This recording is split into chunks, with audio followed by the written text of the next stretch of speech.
How do you know you may have sleep problems? And what can you do to make your sleep better?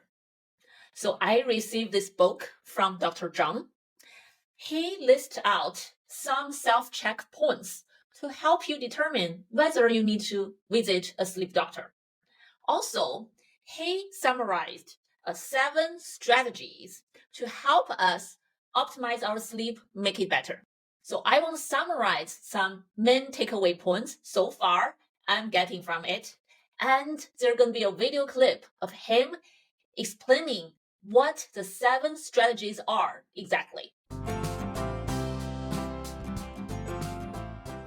So first, he gave out some indicators that our sleep may have some problems and we may need to pay attention to it, or we even need to visit a sleep doctor and check it out. Some major indicators here are daytime sleepiness, fatigue, low libido, low energy level. We talked about that before in my show. If you sleep a lot at night, but you still feel tired during the day, and you experience this continuously, there may be something wrong, and excessive daytime sleepiness actually could be one symptom of sleep apnea, which is another indicator he mentioned in his book, snoring or pausing your breath at night when you sleep. So remember, those are not normal. Some other indicators are poor concentration, poor memory problems, and some mood swings, or even increased appetite and craving for sugar, for fats. When you are sleep deprived, you don't allow yourself to sleep enough for whatever reason, then our body will feel more hungry, especially hungry for unhealthy food. So in this book, he also includes very interesting chapter about sleep and sexual health, which is very rare to find among medical doctors. When they write a book, they would talk about sexual health. So I'm really excited about this chapter because, as you may know, my 2 clinical specialties are behavioral sleep medicine and sexual medicine. So I think he summarized it very well. Talk about different research, how that help us understand when we don't get enough sleep, we actually tend to have less sex for a lot of reasons. On one hand, we are too tired to have sex. On the other hand, when we don't sleep enough, we tend to have low sexual desire and we are at higher risk of having sexual dysfunction. Poor sleep, not only we don't sleep enough, it's also if we have some kind of sleep disorders like sleep apnea. So for men in the medical field, we know that ED is highly related with sleep breathing disorders like sleep apnea. Because if you cannot breathe well during sleep, your oxygen level is always low, then it impacts our neural system and the blood flow to the genital areas.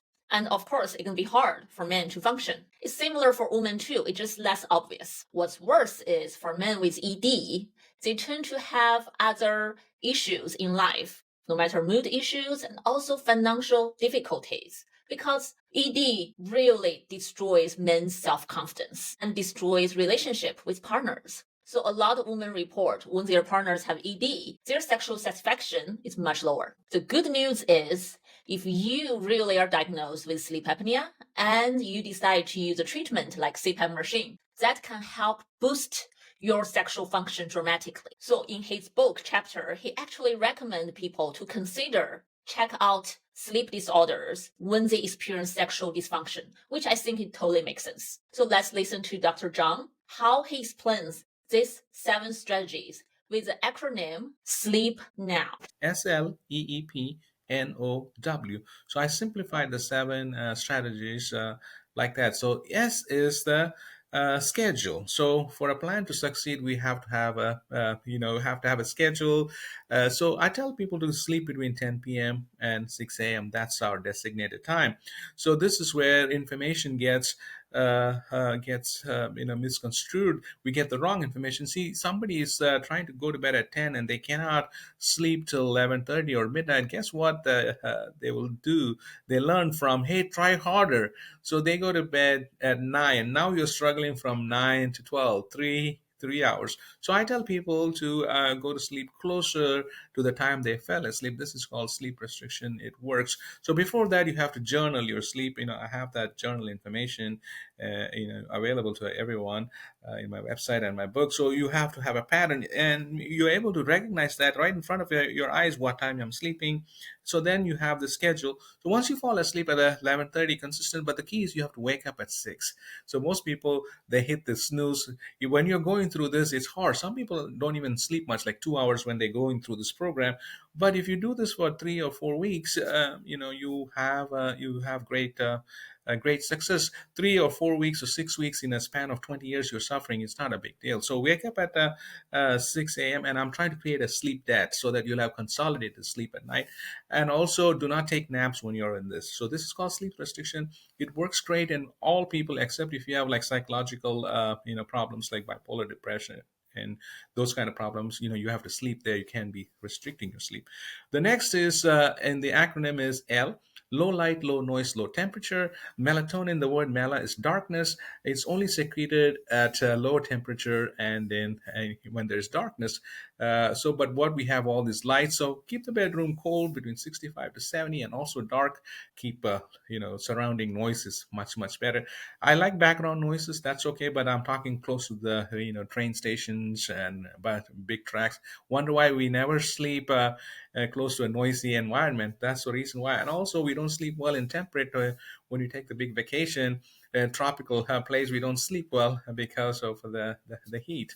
So next is my big and favorite thing. It's called no to electronics in bed.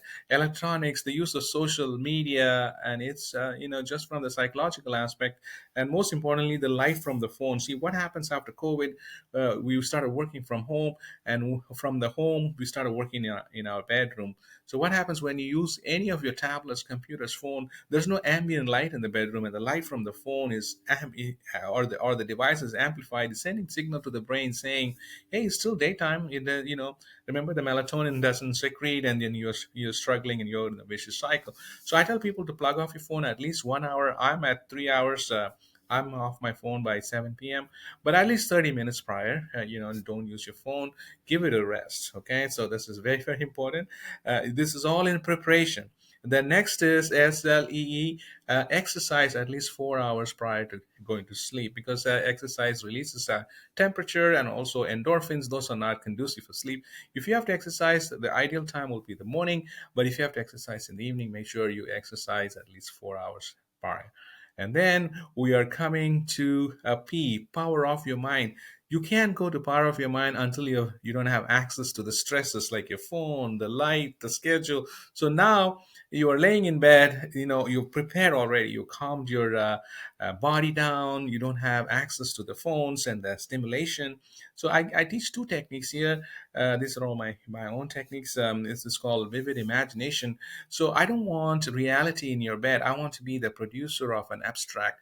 Last night I was watching this movie about Dune. I only watched it half. Now I'm going to look more, and I'm the director. I'm the actor. I think what's going on. So the worries and all are reality. You leave it out, but in bed, you have to be, get into the abstract. So, and also that's that. And then the then other thing is yoga nidra. Nidra means nothingness. You just lay down with your palms up like a corpse, and then started thinking about focusing on different parts of the body. Start from your scalp and the facial muscles, the neck, abdomen, and all the way down. This is part of the cognitive behavioral therapy of insomnia. This is combined with nothingness. But remember, you're giving your mind a chance by not having those provoking materials and nuisance near you. And then next is no to worries. We all worry, but I tell people to take a designated time between 6 p.m. and 8 p.m. to worry about life and other things. But 8 p.m. you're preparing for your bed, not bringing your all the worries to the bedroom. So you're preparing all that, and then you're able to go through. And the last one is win. W is win by losing yourself into sleep, not having many rituals. It has to be a simple process. Remember, sleep is not an on off switch, it's a dimmer. You have to take it easy, you have to work it. So I think sleep has met its match in this hustle culture that we are in. That's where everything clashes. You can hustle your way into everything, but when you lay in bed, you can't hustle. You can't data mine. People are getting all this data. You can't do it. It is a 7 course meal. You have to have your salad, your wine, your hors d'oeuvres, and then come to the main meal. You can't just. So sleep now, SLEEPNOW, schedule, low light, low noise, low temperature, no to electronics, and then no to exercise 4 hours prior to going to bed. P is to power off your mind, no to worries, and win by losing. So, what do you think about these 7 strategies? And what do you think about the relationship between sleep and sexual health? Leave me a message down below. Let me know. I'm Dr. Yishan. Thank you for watching. And if you want to learn more about sleep knowledge, you can consider subscribe our email newsletter here. If you like this video, please consider a thumb up. That can help the algorithm to put this video in front of more audience. Thank you so much. And I will see you next time. Bye.